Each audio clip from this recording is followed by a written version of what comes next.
Hi guys, welcome to that 1870s homestead. I'm Rachel. I'm Todd. This is Mika. Fearless farm dog. Yes. I'm gonna sit good. So we have a lot of new subscribers since we've done one of our Q&A type things. We used to cover those a lot during live streams.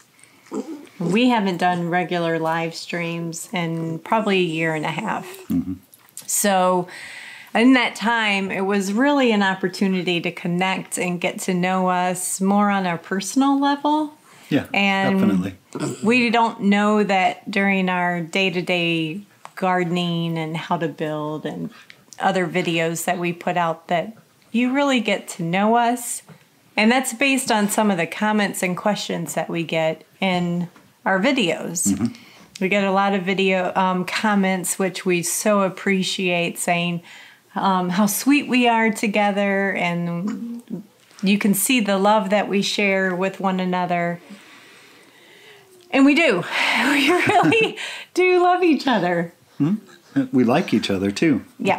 So you obviously see that. But with any marriage and any partnership that involves homesteading, there are plenty of disagreements. There are. And things aren't perfect. And we don't want to give the perception that we have this perfect thing going on, because we don't. So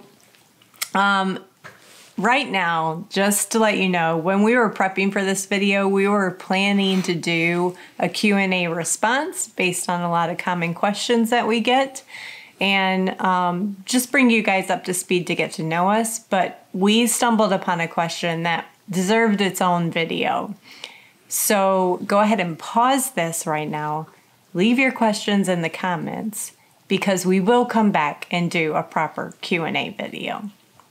For sure. We have a big list already. If you have more questions, add them on there. Everything from why is our channel named the way it is? How long ago did we meet? Where did we meet? Do we have kids? All these types of things. We have a big list already. But if you have more questions, throw them in the comments for us and we'll add it on. So what was the question that prompted today's The question was, what are some things on the homestead or homesteading life that you disagree on? Yes. And when he wrote that down, I was like, I just started cracking up, because there's too many. And like, we're talking like night and day disagreements, like just not on the same page. And I thought nothing better would show that we are not perfect than having this conversation. So, and it will help you guys get to know us a little bit and maybe prompt some more question thoughts. Yeah. So go ahead with the first one. It's my favorite. This one's your favorite? It's a standing joke in the house. All right. So I go grocery shopping about once a week. Local Walmart grocery store, online, drive up, pick up my groceries, bring them home. I do not go grocery shopping. I despise grocery shopping. It unfulfills my homesteading dreams. That if I'm dependent upon anything at that grocery store, I'm not doing a good enough job. That's a personal feeling. Go ahead. It is. Yes. And quite often I buy things like Doritos, potato chips, tortilla chips like flour tortillas, cookies. Cheese dip. Cheese dip. French onion dip. I buy things like that sometimes because I enjoy them. And to me, could we make all of that stuff? A lot of it, yeah, probably we could. We could make tortillas pretty easy. We could make French onion dip. Make French onion dip. Mm-hmm. There's things that we could make that I choose to buy from the grocery store instead. Right. Something that we disagree on. I enjoy those things. And I don't like the thought of $2 for a little pack of tortillas versus an hour and a half in the kitchen to make tortillas. And that's a balance thing that I don't really see. That balance. balance word. I don't know why he defined the word balance to mean what it means. It means it's kind of like I want to have one foot in my old life, in the convenience, yet I want to say, but we want food free. I don't know. I'm like, but I don't mind making tortillas. I'll go in there and make them. Do you know, Todd, how long? Let's have this honest conversation from these people. Okay. How long did it take till you stopped buying store-bought bread when you went to the grocery store? From the first time I made store-bought bread back in Rockwood, when I made homemade bread. Years. Years. Honest, years. And what I had to do was I had to perfect sandwich bread.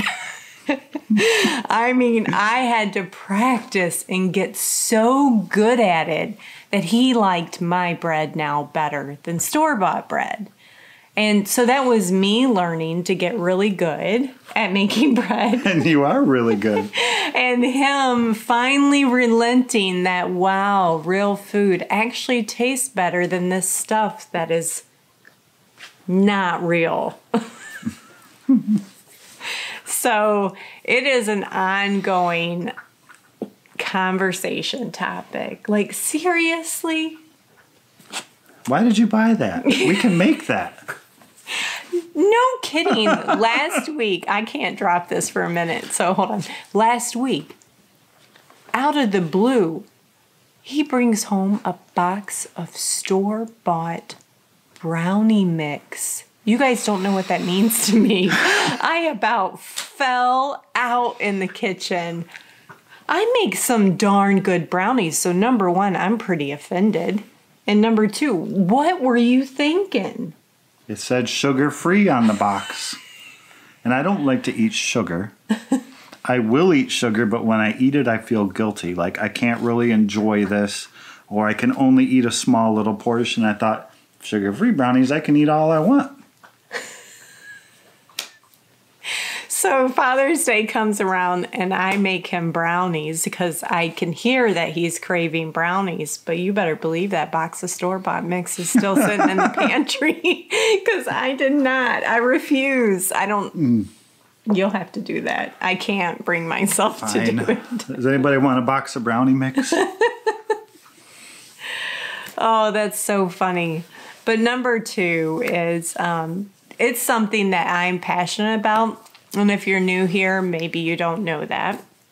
And it is reducing. Part of my whole reason that we homestead is, and there's lots of reasons, this is just a layer, reducing our impact, right, through the lifestyle that we live on the waste system, right? So I don't have to go to the store and buy things that are in metal cans and plastic containers and stuff that goes to the landfills.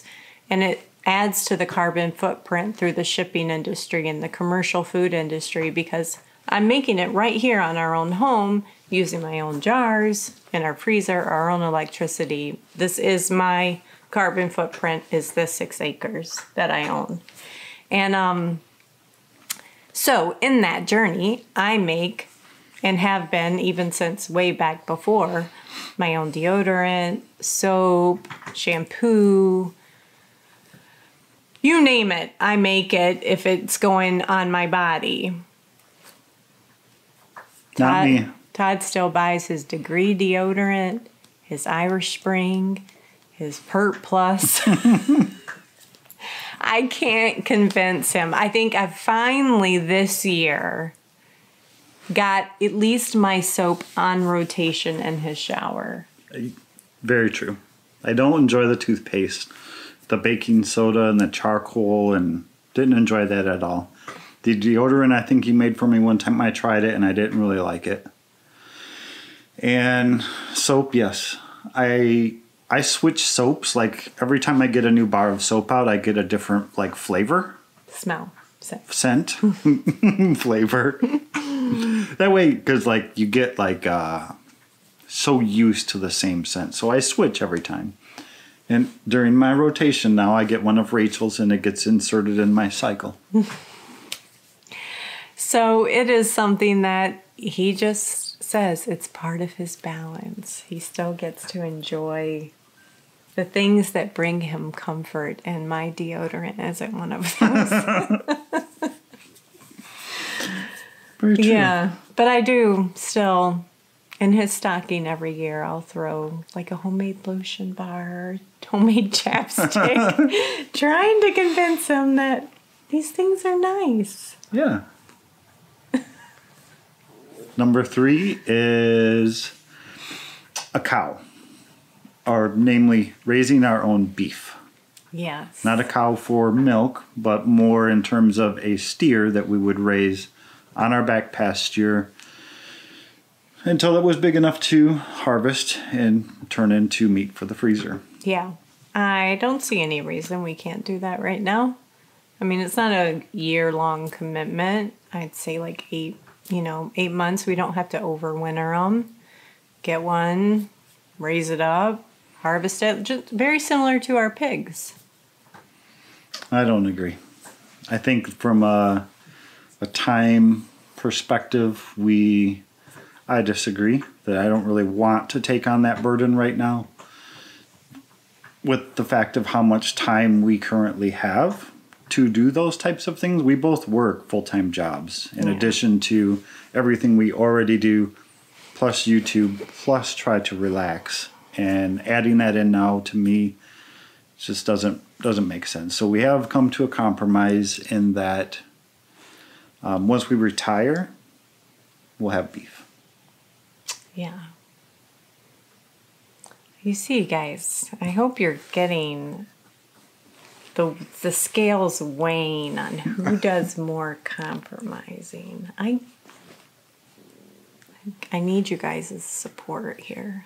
I'm very submissive. You're going to start doing your sad face again to get everybody on your side? No, I mean, so everything is a conversation. Let's just leave it at that. We have conversations, and then I usually walk away sulking. And then I say, fine, do whatever you want. No, I don't have a cow. Okay, number 4 is a funny one. And so something about Todd's personality is he likes to be able to say what he believes and feels and not have to explain it.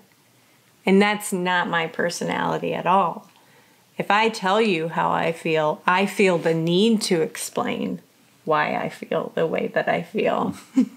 So then in return, if he's got an answer or a decision, I want to understand it. Well, where did that come from? Why do you feel that way? And this is all about pallets. Pallets. Pallet projects. Honestly, I could have made 100 things by now on this property with pallets. Pallets are free. They're cheap. We needed to haul our pigs from our pasture to the butcher. I wanted to build a little cage to put on our trailer. A welded cage, guys. Seriously intense. I didn't end up doing it. But your solution was, let's just put some pallets on there and screw them together. And I'm not a fan of building things out of pallets. Pallets are for stacking things and lifting and moving things. They're not designed to be take one pallet this way and one pallet this way and screw together. That's not how they're designed. And it's no offense to anyone that builds things out of pallets. You can build things out of them. I don't like the idea of it. Yes. And I was raised one of the strict rules in our family was if you're going to do something, you do it right or you don't do it at all. And doing something with pallets that should be done with something else is not doing it right. Mm-hmm. So needless to say, if it were left up to me, I would have probably 2 barns by now that were pallet barns on the property. Because I see it on, the Pinterest ideas. And I'm like, but look what you can do. And he's like, yep, nope. Yep, nope. What else do we have on here? Yeah. We made a big list of things we disagree on. What about, I don't know. So that goes to this. Really just anytime we need to build something needs infrastructure. We've never agreed day one what it should look like, what materials should be used. Nothing. So much, I'll be explaining it and it is perfectly clear to me. And he looks at me, he's like, yeah, I don't get it. I have no idea what you're trying to say. And then I get my feelings hurt. I'll try to explain my idea, or you'll get your feelings hurt. And I'll try to explain my idea, and I have to get out paper and pencils and draw and say, this is how we could do this. This is how it would make it work. And it would last, and it would be done right.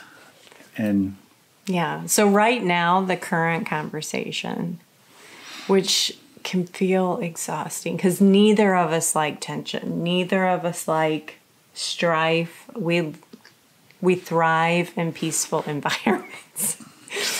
So just to come up, if you caught my last garden video and I was talking about the fencing. So that fencing solution, I didn't even ask him. I just went and bought the materials. I bought the snow fencing online and said, look, we've got to fix this because when he needs to do something right, it's a long, drawn-out process because he's got to think about it, research it, and I didn't have the time. I needed my garden fenced. So he reluctantly threw in a bunch of T-posts and helped me throw up that fence. And here it is, 3 years later, falling apart.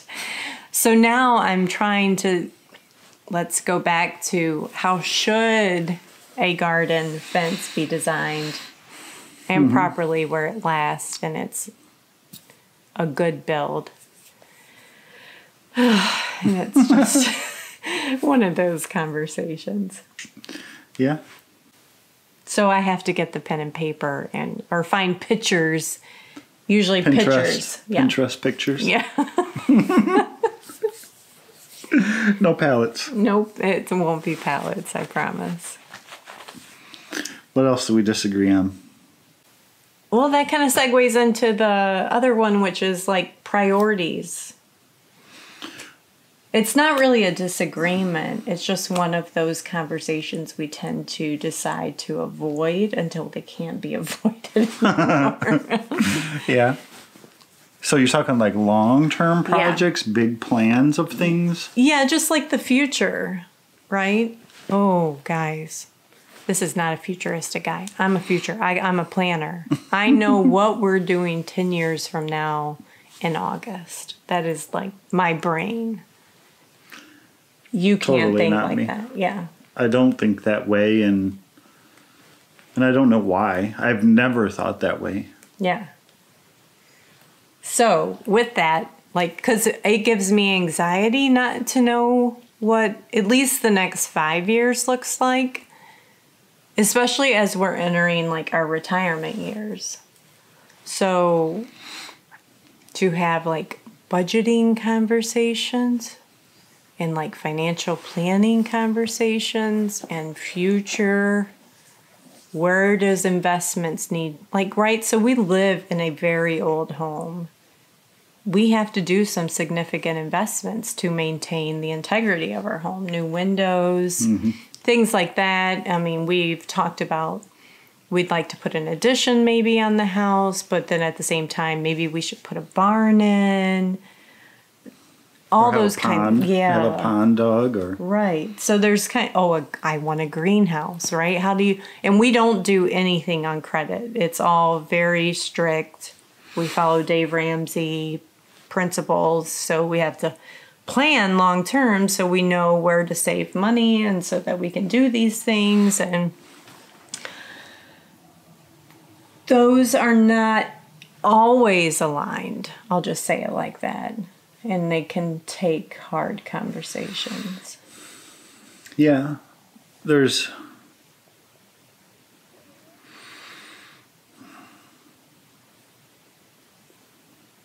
It might be getting too personal for him. No, it's not too personal for me. It's just, when I don't think about the future, it's hard for me to plan for big things like that. And it depends too on like what we want to do. Like if we want to have more animals, if we want to have a steer or more animals, then a barn means a lot more to us from a value perspective. But then like putting an addition on our house versus replacing all the windows. I mean, over the course of time, where are you going to get more return on your investment from that? And so it's conversations that we try to have those conversations, just to let you know, annually. Those are like an annual conversation. We have a come to Jesus, let's have a budget planning, futuristic meeting. Because they're very, very hard for him. And I could have them monthly, but yeah. And I think it's also something that we haven't really decided on. We have our initial plan. Yeah, we have our initial plan. We just did that in February. Yeah. Yeah. But it's you have to have a plan to go from there. Right. Yeah. That's all I'm saying. So that all stemmed to talking major life priorities, major life movement, decision making, things like that. It's just two very different personality types. Very, very. I don't really take making any decisions lightly. I like to really, really think things through and plan things out and I don't think that we've ever fully had this conversation, but just deciding to move and purchase this homestead at the pace that it occurred was earth-shattering for his mother that knows him. Like, how and what? How did he do that? I'm like, he loves me. So yeah. All right. What do we have left? I don't know. Our video is probably getting long though.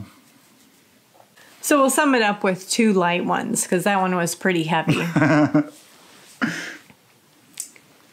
Paint it or stain it? Paint it or leave it wood. Paint it or leave it wood. Leave it wood, yes. We have beautiful trim in our house. We had some really nice cabinets in our kitchen. And you said we had? And when Rachel said, I really want to paint the kitchen cabinets, I was like, why?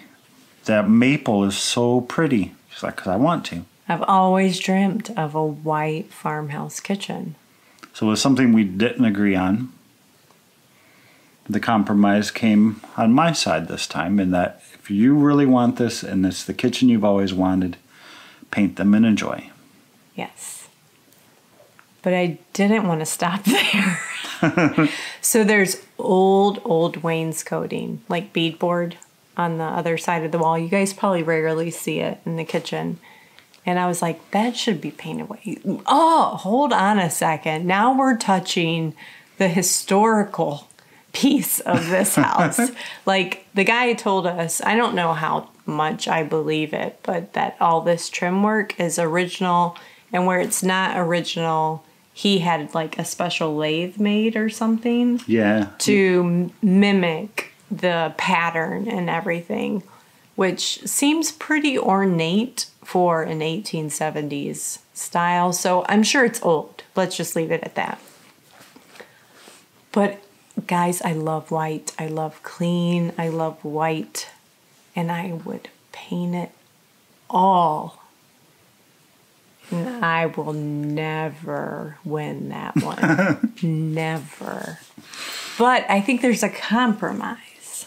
And that it is so dark that maybe when we retire and we have time, we can refinish it to a lighter wood.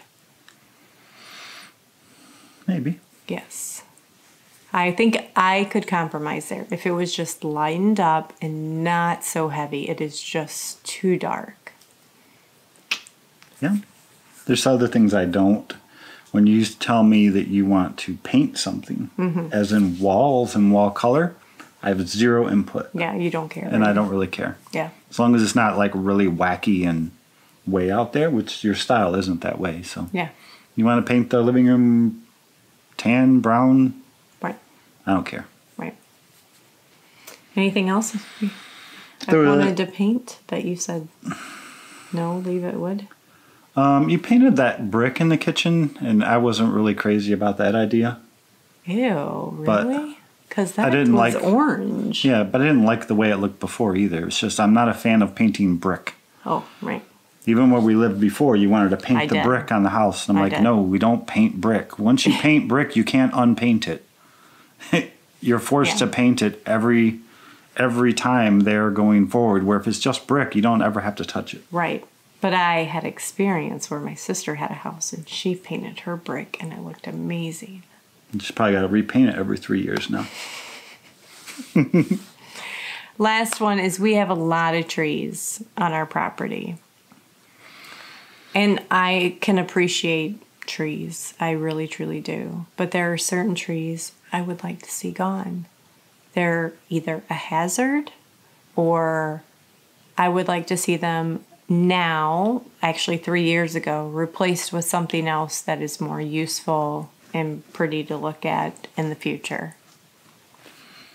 And there's trees that I like, that I want to have stay, which I think you would prefer them to be gone. Probably. There are some that I think need to go. A lot of that box elder I'm still working on. From the initial cleanup, from when we first moved here 3 years ago, I'm still cutting out box elders. But when it comes to things like walnuts, those trees take a long time to grow, in my opinion, and to just cut one down doesn't make a lot of sense, especially when it gets to be decent size. We're just going to agree to disagree on certain things, guys. And in summary, I want you to know that if you're just thinking about homesteading or you are in this situation with your spouse, it's okay if you don't always agree on everything. Compromise is a huge part of marriage. And it's not always compromise, it's just trying to see each other's point of view and understanding that, People have opinions, yeah, and I can understand your point of view is different than my point of view, and yeah, find some place in the middle, and that's where you park it. right. All right, guys, hopefully that just let you have a little insight onto who we are as a married couple, who we are as owners of this property, and what our challenges have been and how we deal with them. Yeah. I don't always hit them, by the way. Yeah. I'll be all right. Talk to you guys later.